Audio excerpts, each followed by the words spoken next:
Okay, my good sir, please, the stage is yours. Thank you very much. Thank you. Thank you again for having me. I must say I really enjoy being with you all. It's a pleasure for me, and I hope it is for you too.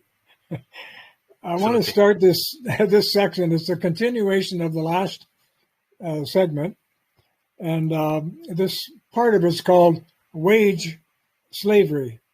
And I start with a very ancient saying, an ancient Greek saying. We don't know who the author of it was, but it's published somewhere.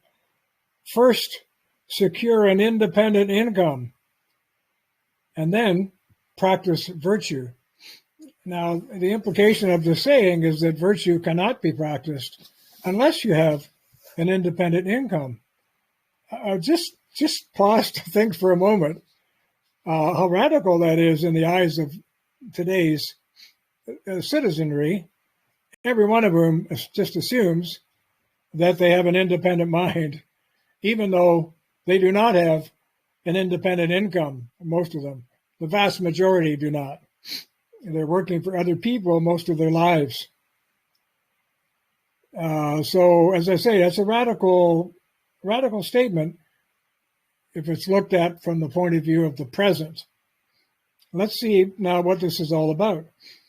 It used to be true that democracy required fully informed, I say it used to be true, meaning in the old days when people started theorizing about democracy, it used to be true that it required fully informed, independent citizens who were looking for the virtue of the whole society, and not just of themselves. They assumed that it was important to be virtuous in their own right, but they were concerned about the virtue of the entire society.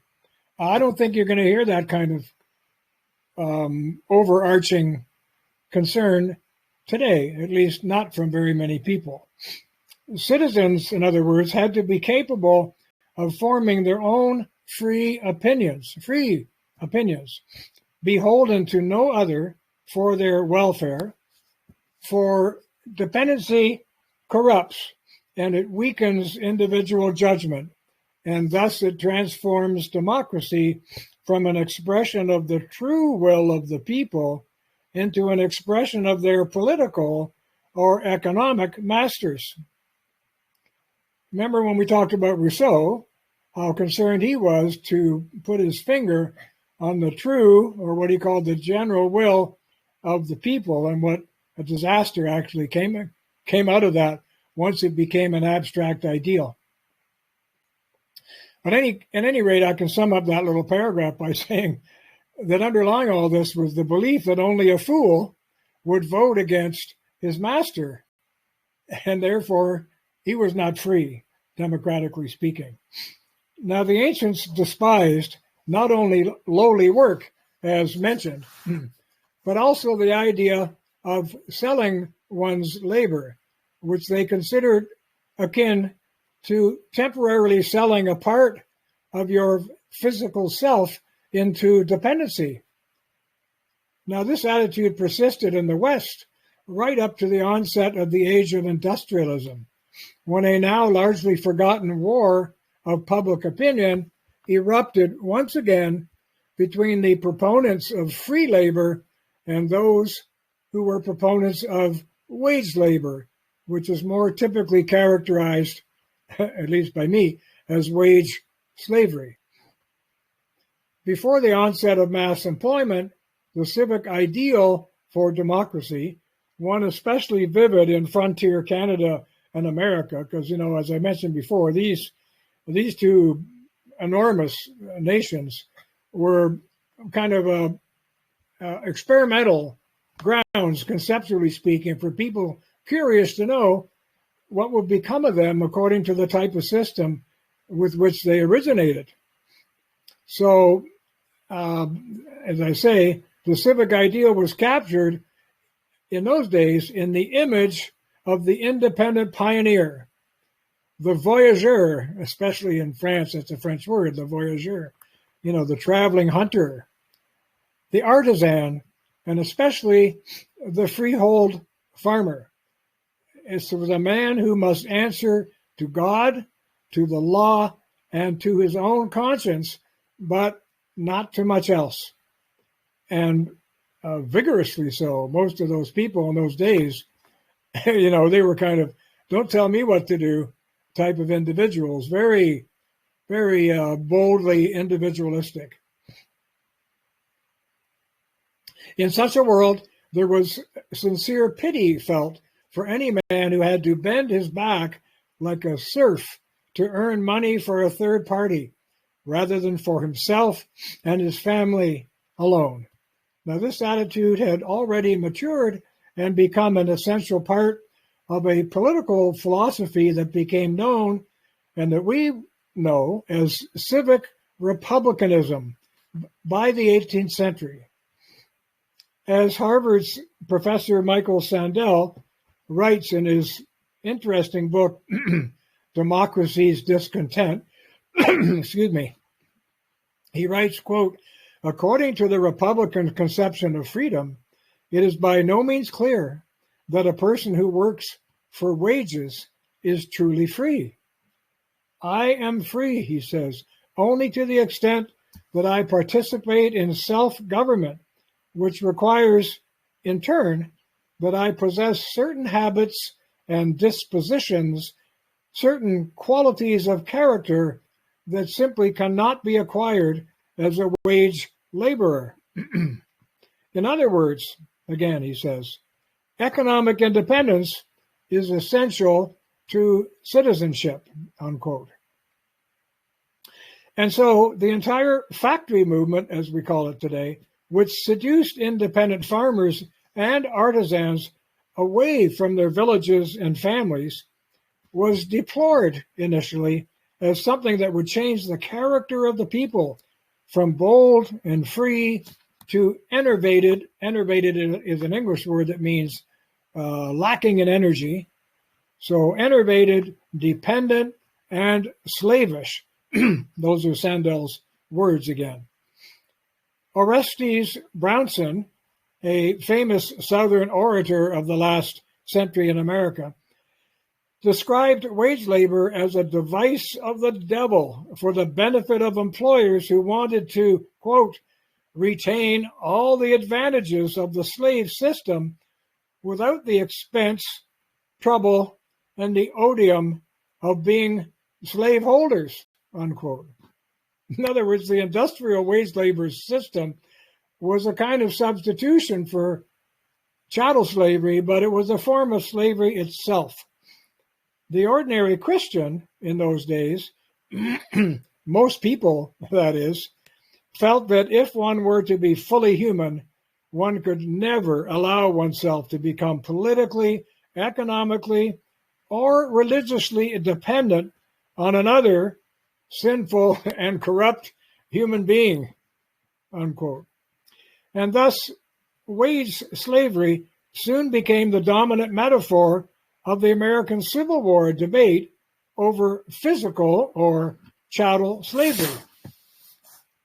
It was widely demented then that so many people who'd fled to the New World to free themselves from the religious and social incarcerations of European class slavery should be swept into the newer bondage of commercial wage slavery. Southern slaveholders, however, argued, here we go, this was the debate going on back then in America between Southern slaveholders and Northern factory owners. So Southern slave owners argued that Northern states, in buying Southern products such as cotton, were not only benefiting from slavery while criticizing it, but had in fact introduced a form of Northern slavery in the form of the factory wage system.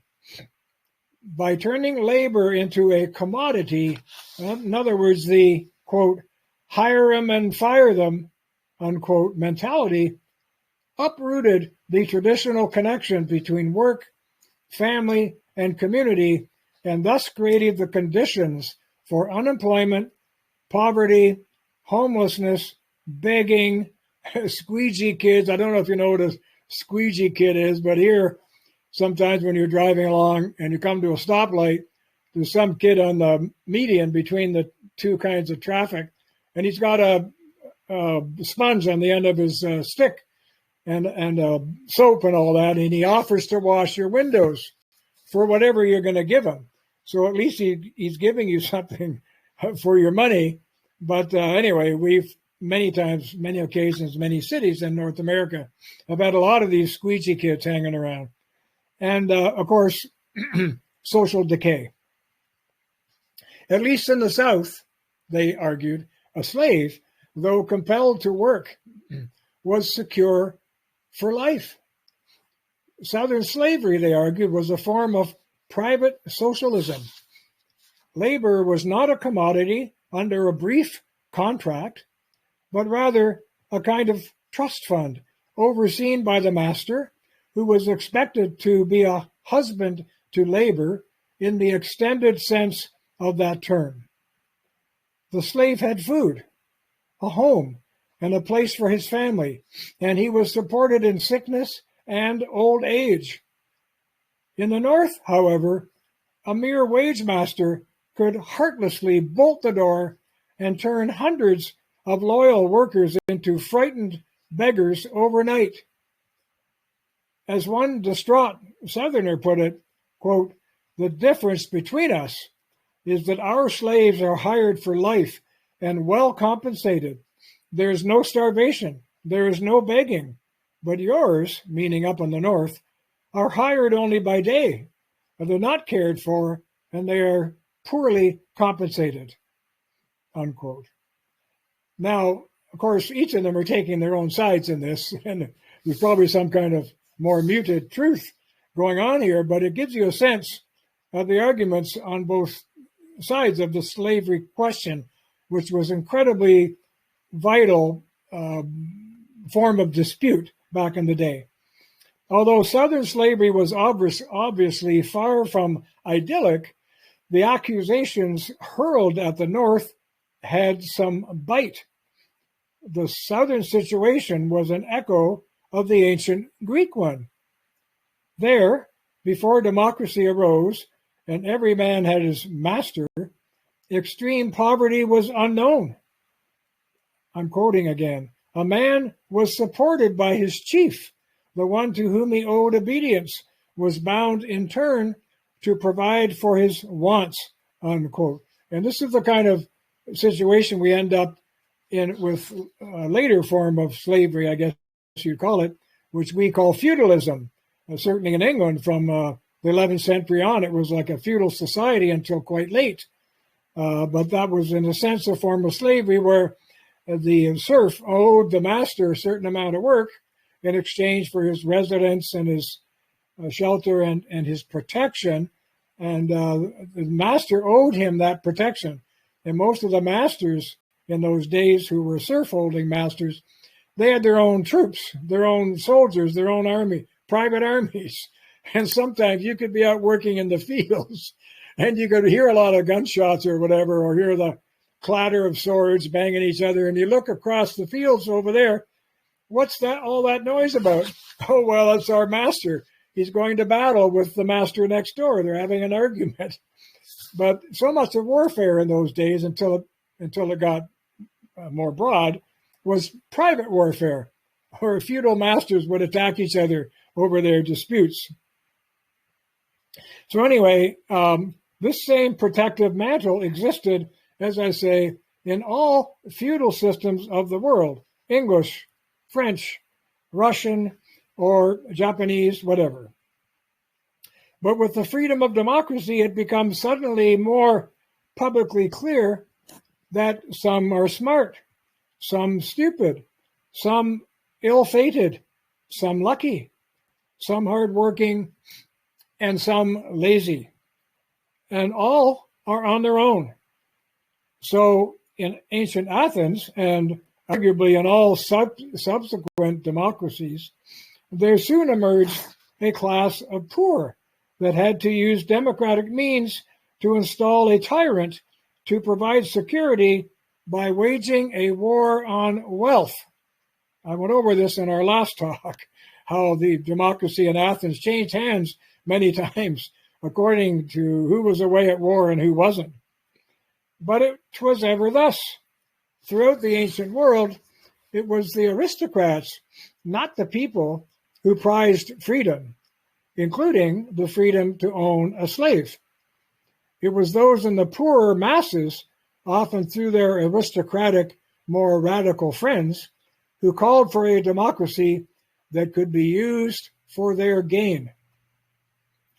The weapons then were the same as today's: redistribution of property, cancellation of debts, progressive taxation, or as we say, soak the rich, capital taxes, wealth taxes, fines, confiscation, exile, and seizure of property. The Greeks, quote, saw neither illegality nor injustice in this. What the state had declared was right, unquote, simply because under democracy, might is right.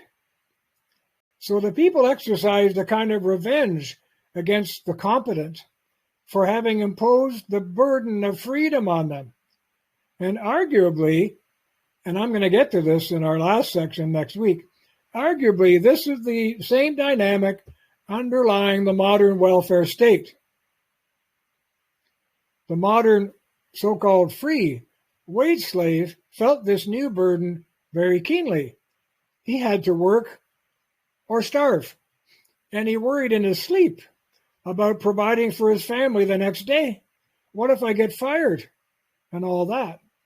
Now, northern workers in America were slaves of capital without the rights of slaves, which meant a right to expect a living and proper care from a master. Until the North gave workers sufficient property or capital to thrive on, wage laborers were, in fact, less free than Southern slaves, or so went the argument. Abolitionists, meanwhile, took up the voluntarist argument and said that whatever else might be true, no human being should be compelled by someone else to work. As long as someone voluntarily accepts work from an employer, there are no other obligations for either party. The solitary worker is an autonomous individual, and there need be no consideration of the effects of the wage system on him or on his community. Abolitionists then defended wage labor as a mark of freedom and independence, even while complaining that the wage itself was quite insufficient. So what's new?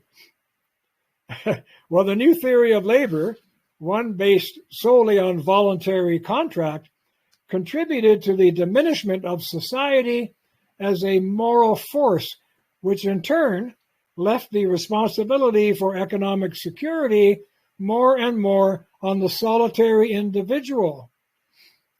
It thus shifted the social burden from civil society to the state, and in doing so, it raised a new paradox. For how can individuals be made freer through more dependency on government? Indeed, that's still a question which no one seems to ask today. We're all having more government. How can that make us more free? Critics of modernity have charged that democratic radicalism, with its stress on moral autonomy as a right, has produced chronic unemployment, food banks, broken inner cities, a drug culture, rampant pornography, the homosexual attack on the entire family order, endemic crime, and so-called homelessness, which I say is in fact a euphemism for familylessness. These people are not necessarily homeless. They're difficult people for the most part who don't have families anymore because they probably got kicked out. And now we call them homeless, which creates a kind of guilt burden for our cities who feel they have to give them a home. It would have been better in the old days if they'd been forced to go back and apologize for whatever made them a burden to their families and got them kicked out in the first place, or got them onto drugs or whatever else it was. I don't know how it is in your society, but it's a mess here. It's especially a mess in America, which is supposed to be the beacon of individual freedom. And if you look at nightly television here, at least, you just cannot miss the mess that so many American cities are in.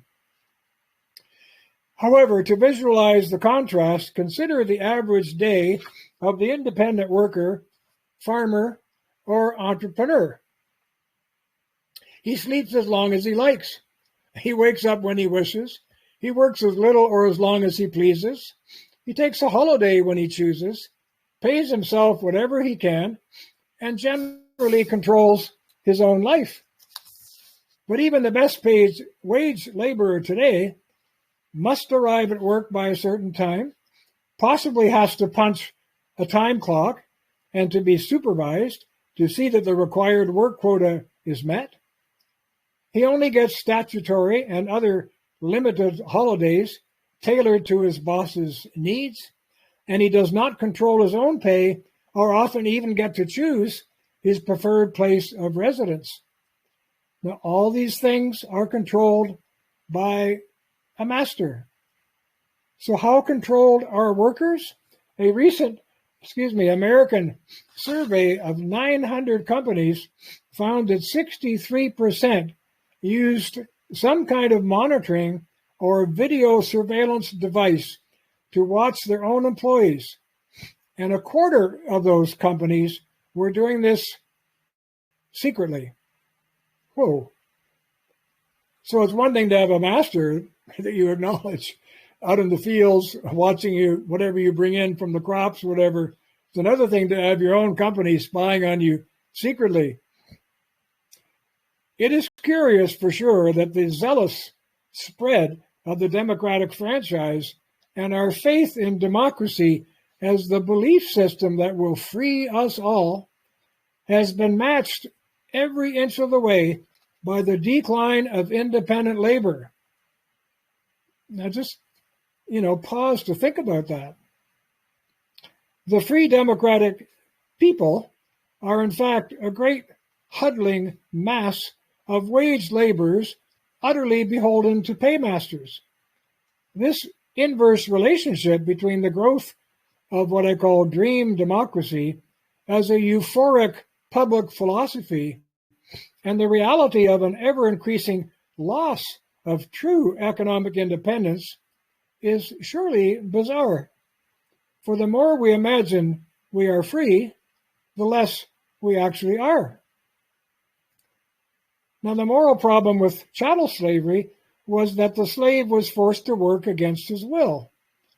But the moral problem with wage slavery is that as lifelong ideals, economic independence, personal security, and community are lost in the work contract.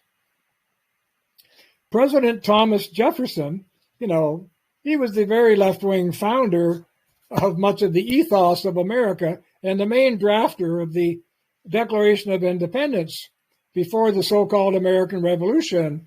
And I'll just say once again, to try to drill it in, that was not a revolution. It was a war of independence. The Americans did not want a new form of government and overthrow the British traditions, which they had been enjoying. They wanted their traditional form of government back because they were being deprived of it by everyone, by their leaders in England. So, as I say, it was a war of independence far more than a revolution at the time. So, the moral problem with chattel slavery then was that the slave was forced to work against his will. The moral problem with wage slavery is that his lifelong ideals, economic independence, personal security, and community are lost in the work contract. Sorry, I had to repeat that. So President Thomas Jefferson, who, by the way, get this, he owned 267 slaves himself. And he believed that political liberty was not safe when workers were beholden to economic masters. As President Abraham Lincoln, who led the Northern Charge against chattel slavery never believed there was much difference between it and wage slavery. But he had to refute the Southern claim that every civilization rests on one form or another of forced, degraded labor. And I'd ask you to think that whether much of the labor we see today in the factory system and elsewhere is not in fact a form of forced, degraded labor. Forced because you have to eat, you have to pay for your rent, look after your family. It's a kind of force, indirect force, and it is degraded for many people. But he did this by arguing that while it was true that the wage laborer was a temporary slave, he said, at least in America, that man could soon save up and become self-employed and free. His own master, at last, in the Republican mold. Wage slavery was real, he argued, but temporary. And I did explain before that under all real slave systems, the slave always has an opportunity to buy his freedom, but it's very difficult and made very difficult by most of the owners, but not impossible. And they have to keep that carrot dangling in front of his nose, or they get slave revolts, which of course has happened a few times in history. But history and the masses went the other way, in part as a solution to the stinging rebuke of wage slavery under capitalism. The modern democracies have developed willy-nilly, just an English expression, willy-nilly, what amounts to a substitute for the private masters of the past, namely the provider or welfare state. Now, in a sense, the problem was to be solved with two masters. The gloriously productive industrial system would supply the masses with paid work, as no other master had ever done. And to offset the menace of alienation and broken communities that would flow from this, the state would harvest sufficient taxes to fulfill the neglected social obligations of masters, trying to repair from the top communities that were being broken at the bottom. I think that's very interesting. You know, you see a dual system starting to work now. Welfare state moving in to supply the inadequacies of the wage labor system. The burgeoning state would supplant all. A recently published history of the American Civil War period, by the way, called Emancipating Slaves and Enslaving Free Men, makes the point that in large part that war, meaning the American Civil War, like all other wars, was a kind of pretext for the creation of massive central government powers, broader social control, and the tax slavery this requires.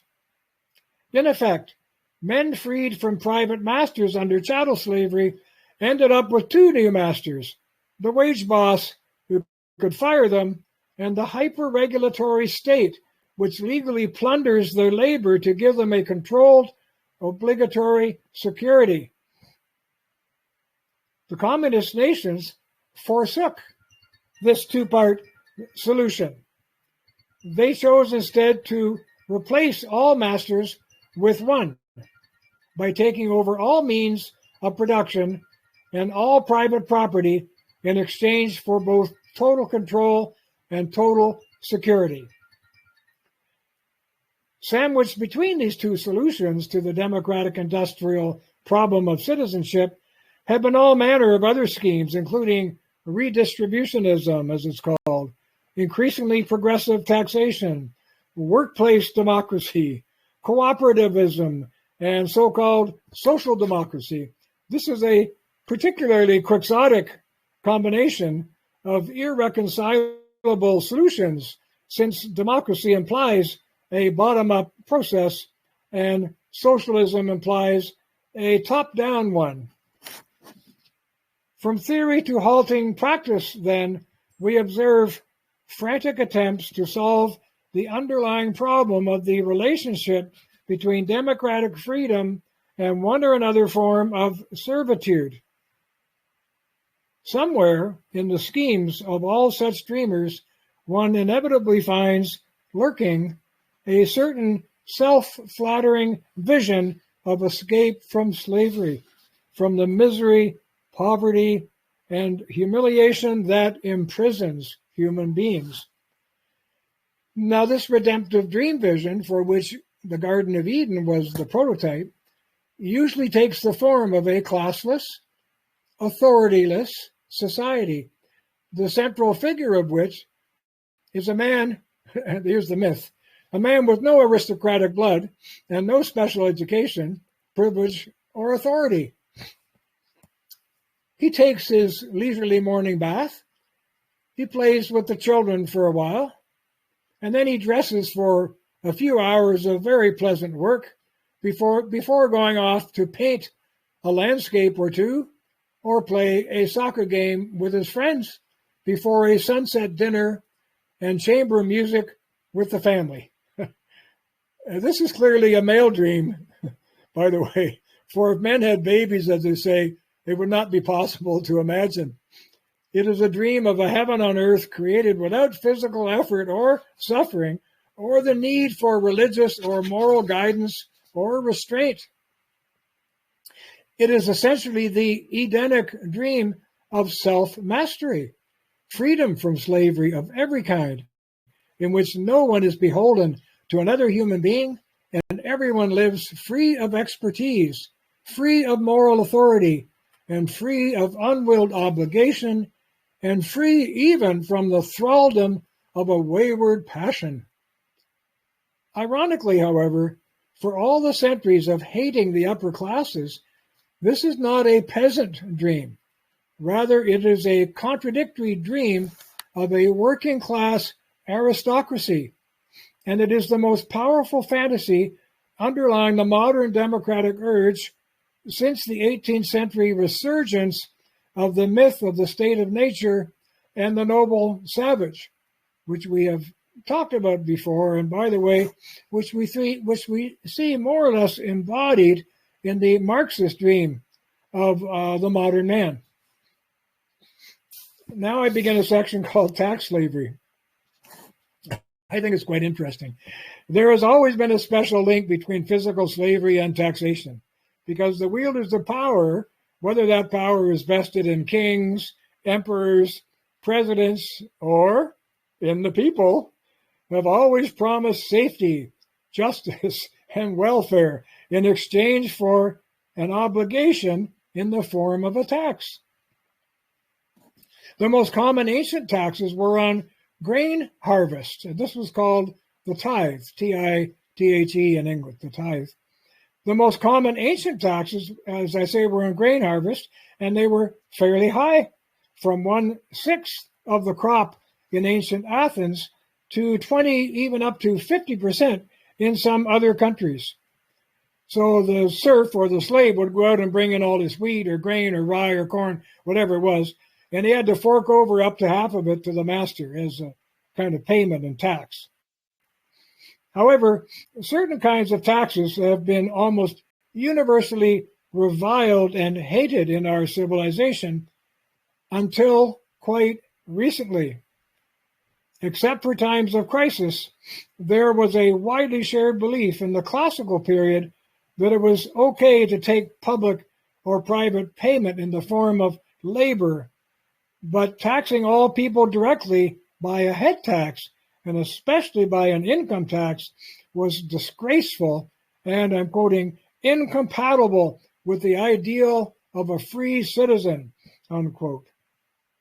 Isn't it peculiar that this long-standing revulsion against the income tax as an abuse of human freedom has disappeared in the age of modern democracy? Where did it go? I don't know. I suspect that the income tax remained a taboo of sorts while democracy was in its, what I call its organic form, because of the Christian respect for the sanctity of the person. But once we were on our way to what I call a secular hyper-democracy, all that fell by the wayside, leaving us to conclude that when God dies, human dignity shrivels up too, and it's then more permissible to organize a society as a collection of human tax chattels. Of interest also is the fact that before coin money came into use, repayment to power, as I call it, was generally made with direct physical labor. In early Egyptian times, by the way, the word for labor was simply a synonym for taxation.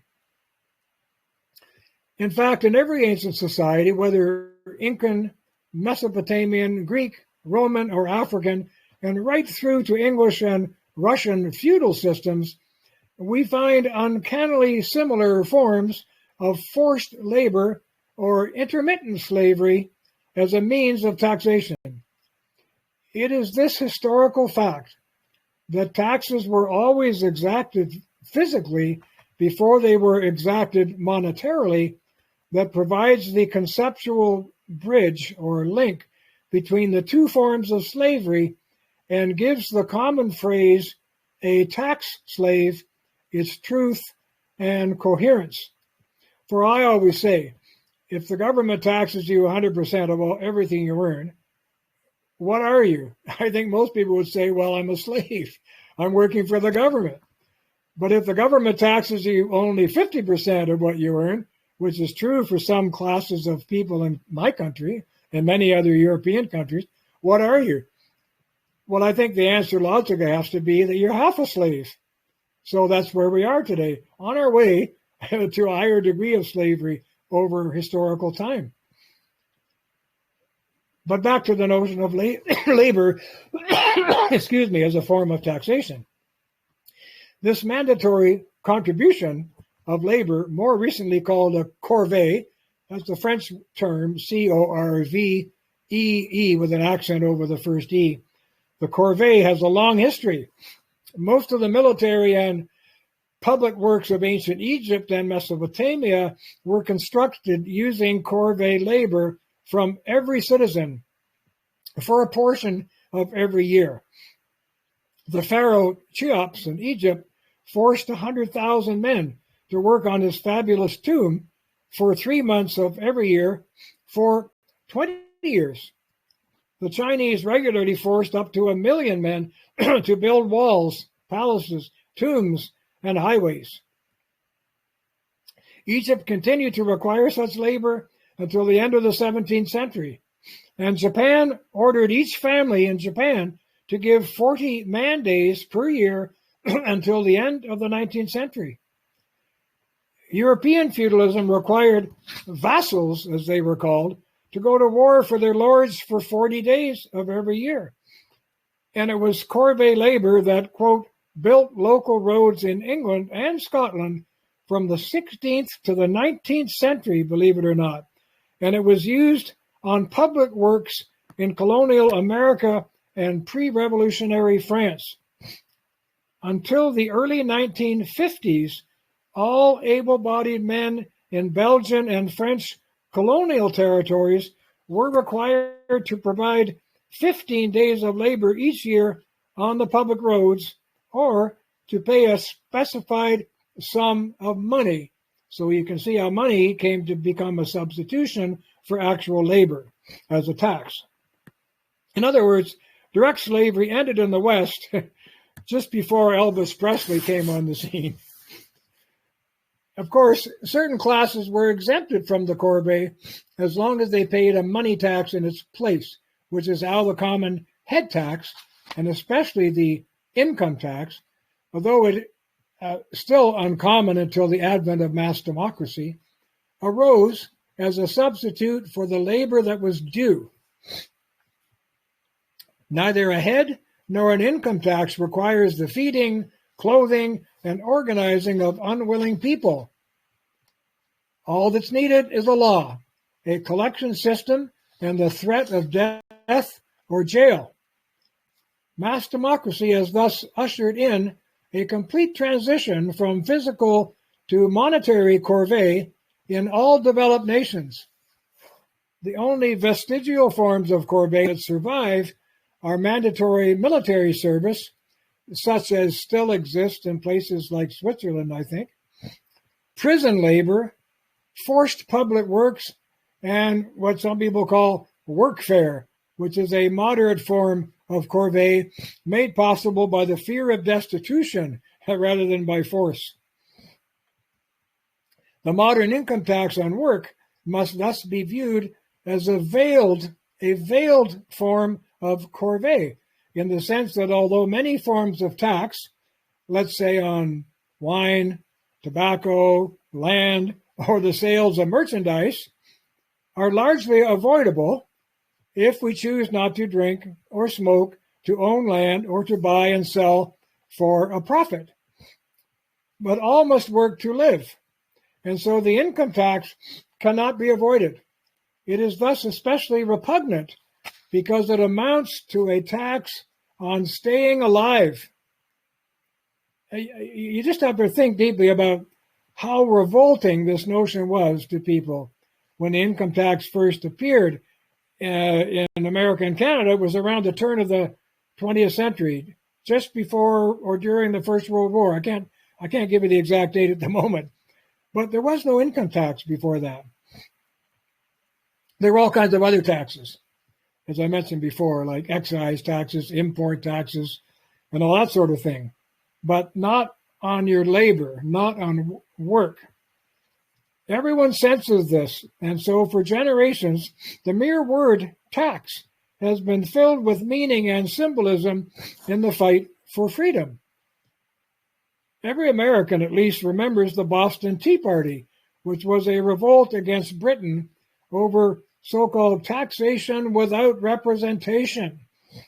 And every Canadian is taught that the Mackenzie Rebellion, which is a rebellion we had here in 1837 in the province of Ontario, where I live, and the Papineau Rebellion in Lower Canada, which is now Quebec, they were actually struggles against arbitrary laws and arbitrary taxation.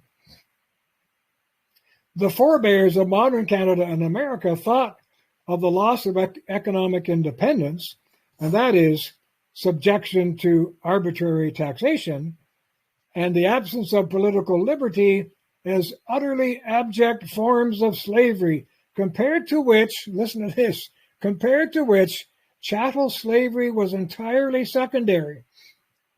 There was always some hope of manumission or freedom from chattel slavery. You could buy your freedom. But there was none from political slavery or tyranny in the form of income taxation. You had to pay it as long as you worked. You had to pay it till you died. Most of humanity was deemed to live under some kind of political slavery, and therefore the condition of black plantation laborers in particular was seen as, quote, only a more dramatic, more bizarre variation of the condition of all who had lost the power of self-determination, unquote. I think that's a quote from Sandel, whom I mentioned earlier. And of course, we don't see it that way, but that's how they saw it. Chattel slaves, of course, quote, deserved highly to be pitied, unquote. But political, and listen to this, political and tax slaves, that's us, deserved, quote, to be held in the utmost contempt. The degradation of chattel slaves, sorry, something's happened to my screen here. I hope it's going to go away just a second. I don't know if you saw that. Anyway, the degradation of chattel slaves was only the final realization of what the loss of freedom could mean everywhere. And this condition was attained whenever political and moral corruption, quote, destroyed the desire and capacity of the people to retain their independence, unquote. It was the defense of that independence in every walk of life that concerned the forebears of democracy, at least in America and Canada. And I found this very moving. One of the American colonists, whose name was John Quincy, he cried out in the year 1774. He said, "I speak it with grief. I speak it with anguish. I speak it with shame. I speak it with indignation. We are slaves, he said, the most abject sort of slaves. And he was referring to their tax slavery under the British. And his colleague John Adams, simply because his colleague John Adams added that simply because responsible, educated people who had the means to defend their independence and alter their condition had failed to do so. That was a bit confusing, but what John Adams was saying was, if you have the capacity, the education, and the ability to alter your condition, and you're not doing it, you are really a pitiable, pathetic slave. I think that's a finger pointed at us, actually. It is certain that a single day spent in any modern democracy would be sufficient to persuade those lovers of independence that from a tax and wage slavery point of view, the entire so-called free world that we live in is utterly abject. Even worse, it is repugnant and shameless, for we live daily under the order of our paymasters, and then must suffer a tax ransom, not merely of ourselves, but also of our children and theirs. And by what right, I ask you, indeed? By tax ransom, I mean this whole idea of national debt. What is a national debt? It's a form of future taxation, which is imposed on your children and on generations of people who are not here to defend themselves against your appetites. What could be worse for them? Forget for the moment that even the most elegant theory of democratic consent is laughable. For when all parties collude to raise taxes, the people have no real alternative. What especially cannot be denied is that it is virtually impossible, I'm saying even for a university professor, to find a justification in democratic theory for the fiscal slavery of generations of people not yet born, people enslaved by us, by our appetites, and by the borrowings of our governments, which we are never going to pay off. So they're going to have to try to pay it off, and so on and so on. It rattles forward. It's an incredible form of tax gluttony, which we're putting up with. And why? Surely there can be no more plain and simple definition of slavery over one's own people, of legal plunder which is beneath contempt, than the tax bondage of any generation by the one preceding. This is the most fundamental and undeniable immorality of all the modern democracies. And now I bring this little talk to a close, and I have to say I look forward to next time. I hope I haven't bored you or driven you crazy with this topic, but it really interests me. And the next topic will be on the contemporary slavery of many kinds, especially the kinds of psychological tricks that we play on ourselves to perform certain heinous acts, such as abortion and on perfectly healthy children, killing perfectly healthy children in the womb. You can't do that unless you first declare them in law as a slave or a non-person, which is what a slave has always been. Yes. So I thank you for hearing me again, or hearing me out. Thank you very much for the lecture. Unfortunately, this time I had some technical problems. My internet didn't work during the lecture. I hope that the recording is good. I will check it out in a few minutes, and I will, of course, send you a copy. So unfortunately, I didn't hear almost half of the lecture, but I hope that the recording is well, so I will be able to listen later. I hope so. But of course, we are looking forward to hear you again next Wednesday for the concluding part. Yes, unless I have a hospital appointment, as I mentioned, I'll be here next Wednesday for the concluding part. Yes, please. We will communicate by email. And of course, we wish you all the best. And I apologize that I cannot relate to what you said too much because I was, dealing with this internet problem. Oh, that's okay. I hope you get to hear it anyway. And we'll see you next week. Okay. Thank you very much and see you soon. Bye-bye for now. Bye. Bye. Thank you very much.